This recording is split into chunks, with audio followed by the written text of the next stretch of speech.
So hello my dear brothers, and today boys it's gonna be my last campaign. Of course in the Mongolian trilogy, not in the Hui 4. It's too early to finish playing this game cause I didn't even play as the Alaska Liechtenstein. So after playing as the Alaska Liechtenstein I can finish up my career in Hui 4. But that's not the topic of our today's video. So in the last two videos boys, we played as the Tsardom of Bulgaria and Kingdom of Hungary. The first one is the Mongolia of the Southern Europe and the second one is the Mongolia of the Central Europe. And today boys, in the last part of our trilogy, we're going to play as the real one Mongolia, as the base Mongolia, as the beginner of the whole Mongolian spirit and the whole Mongolian society and statehood. We will turn into the Mongolian Empire, to the second Mongolian Empire with new Genghis Khan. With that being said, let's start our campaign, and as always, enjoy. Answer the head bidding, bidding, good bidding, answer the head bidding.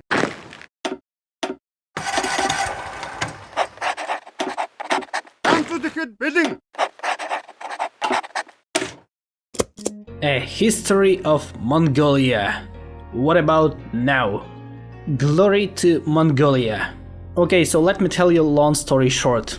So Roman von Ungern-Sternberg is a Russian citizen who is originally born in Austria. So de facto he is a German from Russia, who now rules Mongolia.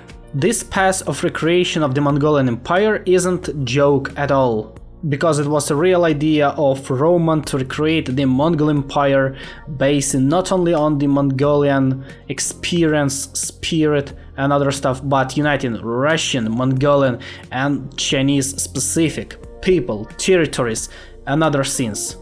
So he actually took power in Mongolia in 1920 and he was ruling this country for like 7 or 8 months. There he made a lot of reforms, gathered a huge army and tried to fight with the Bolsheviks because his final goal was to reach Petrograd and Moscow from Urga as the capital of Mongolia. Yeah, his attempt wasn't successful, but his ideas is still alive in the vision of the Eurasian Union. Because in fact, Ungern wanted to build the Eurasian Union, so don't think that this pace is hilarious or something connected with the schizophrenia. No, it's just like overboosted real ideas. So at some point, Kaiserredux isn't so schizophrenic as you might think. And now, brothers, let's focus on our campaign. In 1936 we will make a great industrialization starting from nothing and having nothing, to gaining a lot of military factories, civilian factories, infrastructure from air. Cause Mongolia is a whole mess. In Mongolia you have only 3 things. It's mountains, steppes and deserts. And our population is only 2 million people living in this country, this large country. So we actually need to gain more lands to get manpower from somewhere except our steppes, deserts and mountains. Well, our Genghis Khan II now is wounded a little bit. And he will look like that until he becomes an emperor of the Mongolia. Jesus Christ, man really loves the war. Oh hell no man, the horrors of the socialism has spread on Tibet, as well as the horrible ideas of Kuomintang. Bruh. Recently Tibet has started their war against the Ma clique and Sichuan clique, and it's August 1937.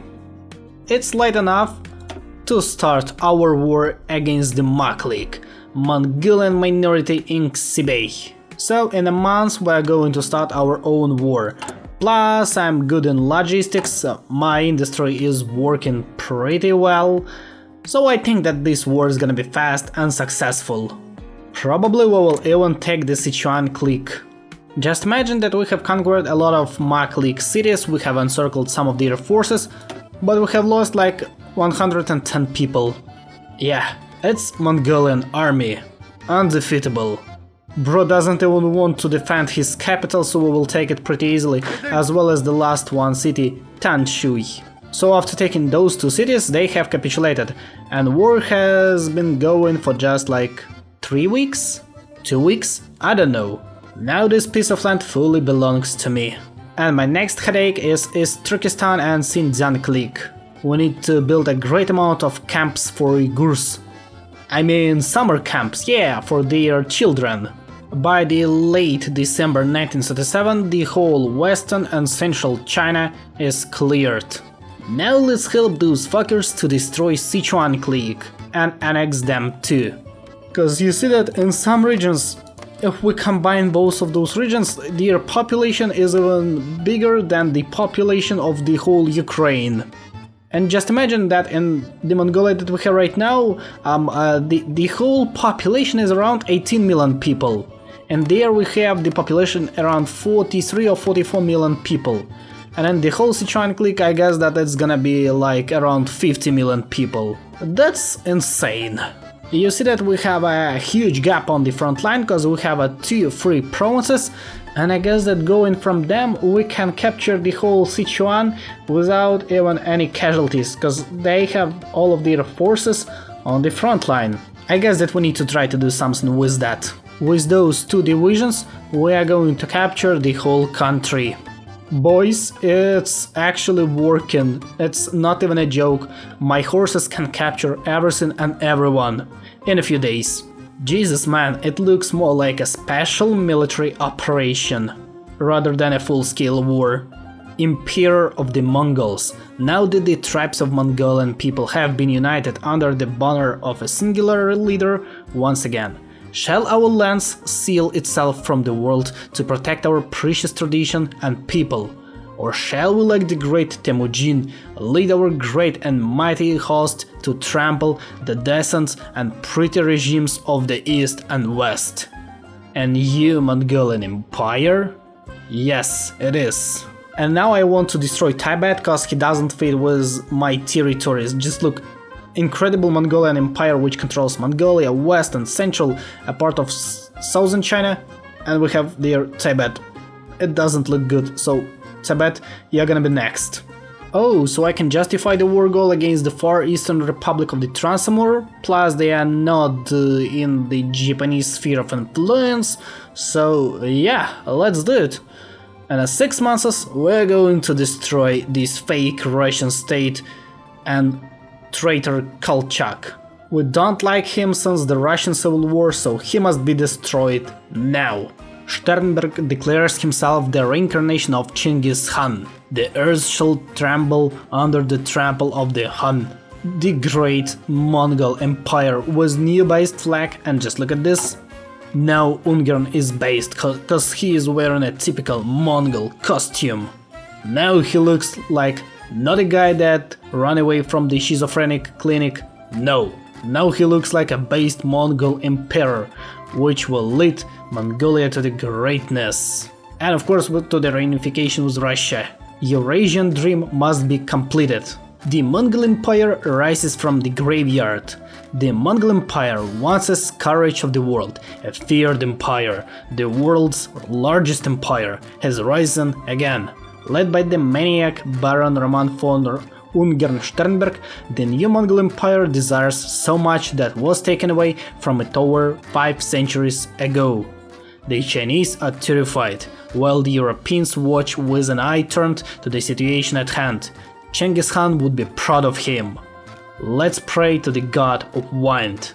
And in the next 2 months we are going to attack Tibet. That was a great collapse of Tibet, cause look, we lost like 3000 men, they lost 41,000 of men, and we have captured all of their main cities. Well, except Gir, but it's western Tibet, so we don't give a fuck about that.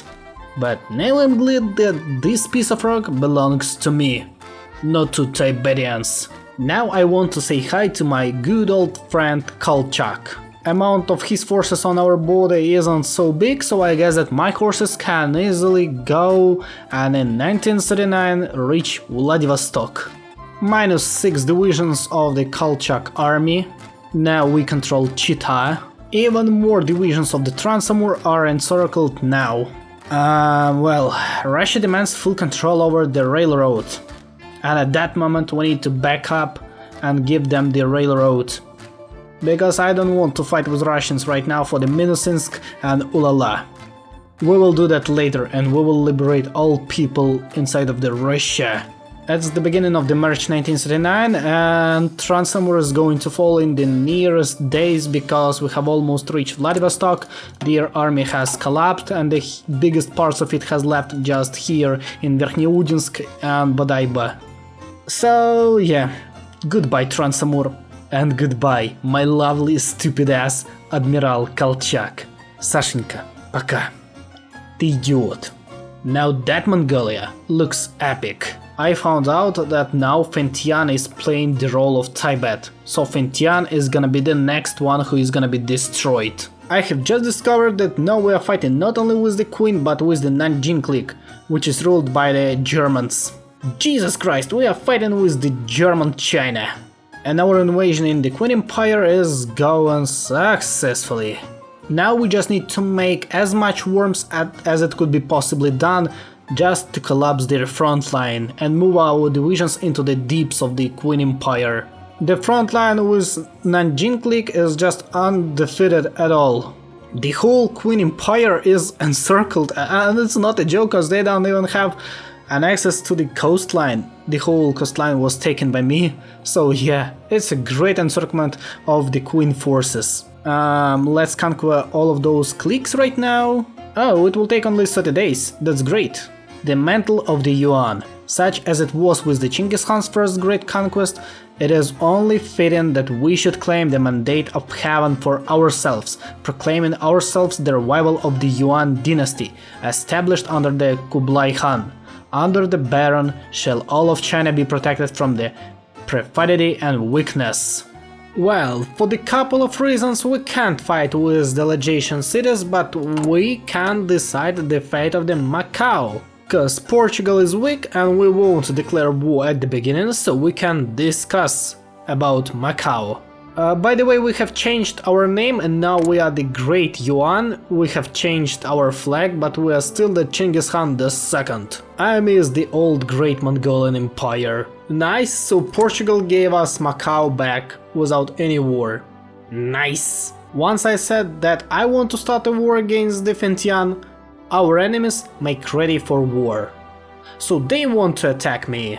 Well, but that's gonna be better for me, because if they start the war against me, they won't call the Japan into this war. So it's gonna be way more easier to capture them. So Fengtian has declared war on me, now let's go and capture them.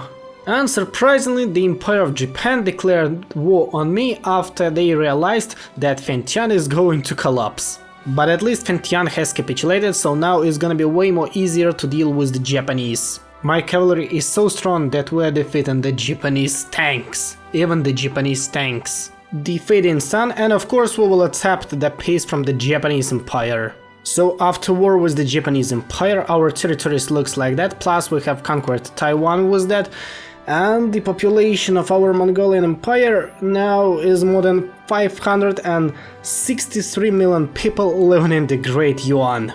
And of course, boys, now we need to prepare to the war with the Russians, because they are doing well enough, and we need to help Austrians and Germans to defeat them. Right upon the lands of the Rus. As a true trial of our mighty Baron's empire, we must look to his old homeland, once a shining bastion under the Tsardom, now infested with revolutionaries, demagogues and debased shadows of old values, gorging themselves like maggots on its carcass. As our ancestors once did, the Han shall lead the Mongol people across the steppe to the very heart of the Rus and slay the Great Bear. So in 2 months we are going to start our great liberation war against the Russian Republic. We need to liberate Russian people from this horrible regime. To that moment the real Russia is dead, but the Great Yuan or the Mongol Empire is gonna be the real one, new-made Russian Empire. Now let's kick their asses. We will do that together with the Reichspakt, Iran and Turkey. Russian invasion is going pretty successful because we have liberated a good half of the Central Asia, plus they don't have a normal amount of forces on the Far Eastern Front, Siberian Front and the other one fronts. Plus we are going soon to unite all of them and march forward to the Moscow and St. Petersburg or Petrograd. The Great Horde is coming closer and closer to enter Europe. Moscow is officially encircled, and our brave forces are going to enter the Petrograd in the nearest days, maybe even tomorrow. On the 1st May 1941, my forces have entered Petrograd, and after fall of the Moscow they have capitulated. So I took everything, like really everything. You can even see it by the Treaty of Petrograd, in which I took 137 states, and I have annexed everyone. The goal for now is going to be to capture Donkoban Union, Armenia, Azerbaijan and Iran. Or Iran, whatever you like. So I have defeated Romania and Donkoban Union, and now we are moving to the Balkans to destroy Yugoslavia, Romania, Albania and Bulgaria. It's gonna be pretty easy too. And after that we are moving to crush Iran, cause he will conquer Azerbaijan and we will defeat them from the two sides, from the side of Turkey plus Caucasus and from the Central Asia. I've got one question. Can anyone stop me? Because I don't think so. We're going too fast to even realize what the hell is happening. Sheesh man, that looks incredible. We have even conquered some lands that weren't under control of the Mongolian Empire at all. After conquering Iran, I can say that our total population has reached 770 million people. 771 million people living in the Great Empire of Yuan or the Great Mongolian Empire. Can we make 1 billion people living in the Great Mongolian Empire? Yes, of course. We've got a free India here, Burma, Indo-Chinese Union, a lot of other Asian countries. We've got Europe, we've got German Empire, Austrian Empire, Eastern Europe, and a lot of other stuff around the world. Am I proud of myself? Yes.